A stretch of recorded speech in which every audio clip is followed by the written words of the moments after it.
முதலாவது அவளுக்கு தான், சிறியே ஏன் அழுகிறாய், யாரை தேடுகிறாய்? நான் தான் அந்த இயேசு, நான் உயிர் திறந்திருக்கேன், எல்லாத்துக்கும் போய் என்ன செய்யணும் அதை சொல்லு அப்படின்னு சொல்லி அனுப்புகிறார்.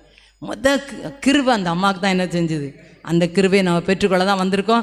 ஆண்டவர் நிச்சயமாக அந்த கிருபையை நமக்கு என்ன செய்ய போகிறாரு, தருவார். ஆமே நாம் எதை இழந்தாலும் கிருபையை மாத்திரம் என்ன செஞ்சிடக்கூடாது, இழந்தே போயிடக்கூடாது. கிருபை நம்ம கூட இருந்தால் போதும், நம்ம என்னன்னாலும் செய்யலாம். ஆண்டே கிருபை, சத்தியம், இரக்கம், சமாதானம் நம்ம கூட இருந்துட்டா போதும். இன்றைக்கி அதான் இன்றைக்கி வாக்குத்தத்தம், அதான் இன்றைக்கி வசனம்.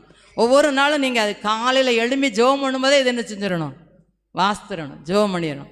அதுக்கு தான் ஒரு அன்னைக்கு குருசாமி சொல்லியிருக்கோம், ஒரு புஸ்தகம் உங்களுக்கு காணலைன்னா வீட்டுக்குள்ள பைபிளுக்குள்ள ஒன்று வச்சுருக்காங்க, இன்னொரு புஸ்தகம் வந்து கேட்டு வாங்கிட்டு போய் வச்சு ஜெபம் பண்ணுங்க தம்பி சொன்னான். அப்படி இந்த வசனம் நம்ம கையில் எப்பவும் இந்த புக்கு என்ன செய்யணும், இருக்கும். அப்போ தான் அந்த இப்போ நம்ம எத்தனை ஜெபம் பண்ணியிருக்கோம் பார்த்தீங்களா, ஆயுட்கால வாக்குத்தத்தம், வருட வாக்குத்தத்தம், மாத வாக்குத்தத்தம், டெய்லி வசனம், டெய்லி நமக்கு வேதத்தின் மகத்துவம், வேதத்தின் மகத்துவத்தை ஆண்டவர் அழகாக எழுதி தந்திருக்கார். இதற்காக ஊழியர்கள் எவ்வளவு நேரத்தை செலவழிக்கிறாங்க, எவ்வளோ நேரம் அதுக்கு செலவழிக்கப்படுகிறது, எவ்வளோ ஜெபம் பண்ணப்படுதுங்கிறது நம்ம அதை எழுதுகிறவங்களுக்கு மட்டும்தான் என்ன செய்யும் தெரியும், அது நம்மளும் தெரிஞ்சுக்கணும். அதனால் அந்த வசனத்தை நம்ம வீணாக என்ன செஞ்சிடக்கூடாது, ஆய்க்கிறக்கூடாது. அந்த வசனம் நமக்குள்ளே போய் கிரியை செய்யணும். இப்போ நம்மக்கிட்ட கிரியை செஞ்சு இப்போ எல்லாருக்குள்ளே வந்துருச்சுல்ல, இதே மாதிரி இன்னும் அநேகருக்கு இந்த வசனம் இப்போ யூடியூப் மூலமாக என்ன செஞ்சிட்ருக்கு, போயிட்டுருக்கு. அதனால் நமக்கு எல்லாருக்கும் கிருபை, சத்தியம், சமாதானம், இரக்கம் எல்லாம் அந்த வசனத்தில் இருக்குது.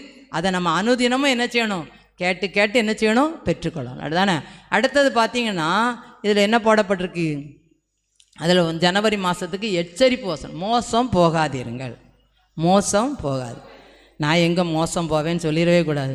ஒரு சின்ன சின்ன காரியத்தில் கூட நம்மளை என்ன செஞ்சிருவான், மனிதர்களும் மோசம் போக வச்சுருவாங்க, பிசாசும் என்ன. நம்ம ரொம்ப கவனமாக இருக்கணும். இதுதான் இந்த மாதத்துக்குரிய எச்சரிப்பு.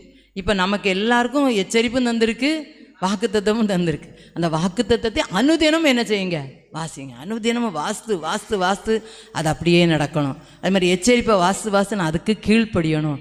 எனக்கெல்லாம் இயேசுவே பிரசங்கி, இதுதான் இந்த வருடத்துடைய எச்சரிப்பு. அப்போ நான் இன்னும் குறைச்சி ஊழியத்தை குறைய செஞ்சுட்டோம் போல், இன்னும் அதிகமாக என்ன செய்யணும்னு நான் நினச்சிக்கிட்டேன். ஏன் நான் தான் பிரசங்கம் தானே பண்ணிகிட்ருக்கேன், எனக்கு ஏன் ஆண்டவர் இப்படி ஒரு எச்சரிப்பை தந்தார் நான் என்ன செய்யக்கூடாது, கேள்வி கேட்கக்கூடாது.